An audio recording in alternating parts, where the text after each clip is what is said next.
டிஎம்கேவும் ஏடிஎம்கேவும் ஒன்னு சேர்ந்தா என்ன நடக்கும் தெரியுமா? பொதுவா பல பேர் சொல்ற ஒண்ணு, அப்படி என்ன நடக்க போகுது, ரெண்டு பேரும் சேர்ந்தா ஆட்சி அமைப்பாங்க அப்படின்னு. ஆனா உண்மையிலேயே அப்படி நடக்காது. இப்ப உள்ள 2026 எலெக்ஷன் ரிசல்ட்டை வச்சு பார்த்தா இத பத்தி ஒரு பெரிய விவாதமே போயிட்டு இருக்கு. அதுக்கு முன்னாடி யாருக்கெல்லாம் டிவிக்கே பிடிக்குமோ அவங்க எல்லாரும் லைக் பண்ணுங்க. அதோட டிவிக்கே கவர்மெண்ட் ஃபார்ம் பண்ணணும்னு நினைக்கிறவங்க ரெட் கலர் ஹார்ட்டை கமெண்ட்ல போடுங்க.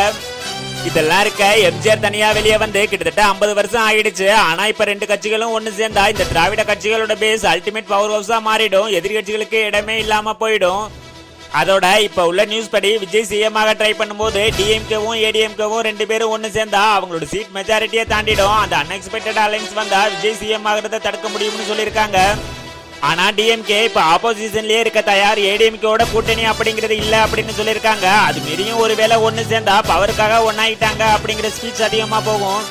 இப்படிப்பட்ட உன்னை பத்தி அரசியல் கணிப்புல என்ன சொல்லியிருக்காங்க அப்படின்னா, விஜயோட கூட்டணி சேர்றதுல தான் ஒரு மிகப்பெரிய குழப்பமே போய்கிட்டு இருக்கு அப்படின்னும், ஒருவேளை இப்படி ஒண்ணு நடந்தா தமிழ்நாட்டுல இதுவரை நடக்காத அளவுக்கு பெரிய போராட்டமே நடக்க கூட வாய்ப்பு இருக்கு அப்படின்னு சொல்லியிருக்காங்க.